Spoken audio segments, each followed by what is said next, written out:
Hey everybody, welcome to Bible class. I'm so excited to invite you to meet me in Matthew chapter 5 as we take another step in our study of the Sermon on the Mount from Matthew 5, 6, and 7. Jesus is the messenger. Remember, in the very first lesson of this series, we cheated a little and we looked at the end of the sermon after Jesus was done, and we noticed that he spoke as someone who had authority, not just like a scribe that was reading the law or the prophets. Jesus was talking as if he had authority.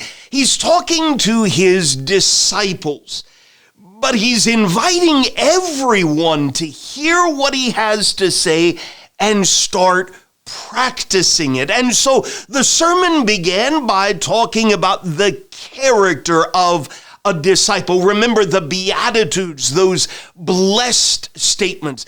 Jesus moved from there to talk about what happens on the outside, what happens around us when we start living with that character, the character of a disciple. Remember, you are the salt of the earth. You are the light of the world. From there, he started talking about the righteousness of a disciple. Remember, that's where he briefly talked about himself, why he had come, not to abolish the law or the prophets, but to fulfill them.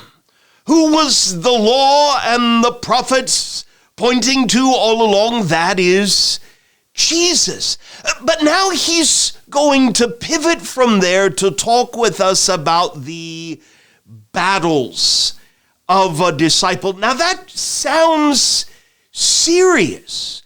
Why are we in a battle? Who is the battle with? Does the battle really matter all that much? What is at stake? Let's dig into where he begins this section of his sermon, Matthew chapter 5, verse 21, where he says, "You have heard that it was said to those of old," people who lived a long time ago, "You shall not murder, and whoever murders will be liable to judgment." You shall not murder. That was one of the 10 commandments that God had given Israel through Moses all the way back at Mount Sinai in Exodus chapter 20. Notice what Jesus does next. "But I say to you." What is Jesus doing? He's not just acting like a scribe reading the law or the prophets. He's speaking as someone who has authority. "You have heard that it was said to those of old, but I say to you that everyone who is angry with his brother will be liable to judgment. Whoever insults his brother will be liable to the council, and whoever says, 'You fool,' will be liable to the hell of fire." That sounds really serious. So he tells his disciples, if you are offering your gift at the altar and there remember that your brother has something against you, leave your gift there before the altar and go. First be reconciled to your brother and then come to offer your gift. Come to terms quickly with your accuser while you are going with him to court, lest your accuser hand you over to the judge and the judge to the guard and you be put in prison. Truly I say to you, you will never get out until you have paid the last penny. Jesus has talked not just about murder, what we might do on the outside with our physical bodies, but the anger that we can easily feel as human beings on the inside.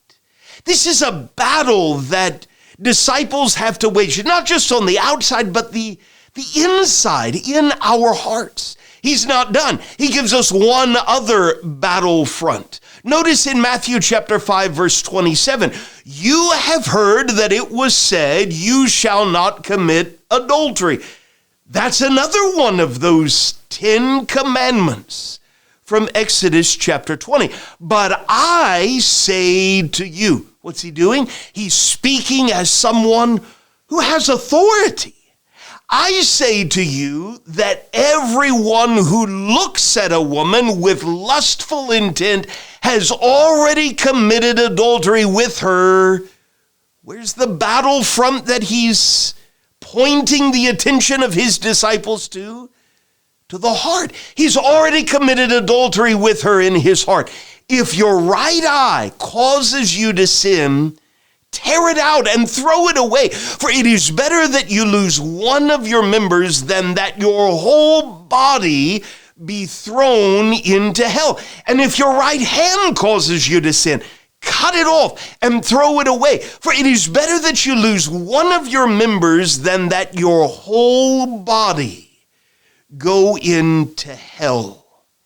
Jesus has talked so far in this sermon about the character of a disciple, the influence of a disciple, the righteousness of a disciple, and now he's gotten very serious in talking to us about the battles of a disciple. But notice, it's not just out here, it's in here. I don't know about you, Jesus has my attention, and he's given us a lot to talk about. So let's dig in together. Thanks so much for being in class. I hope our time together has made you think and given you plenty to discuss together.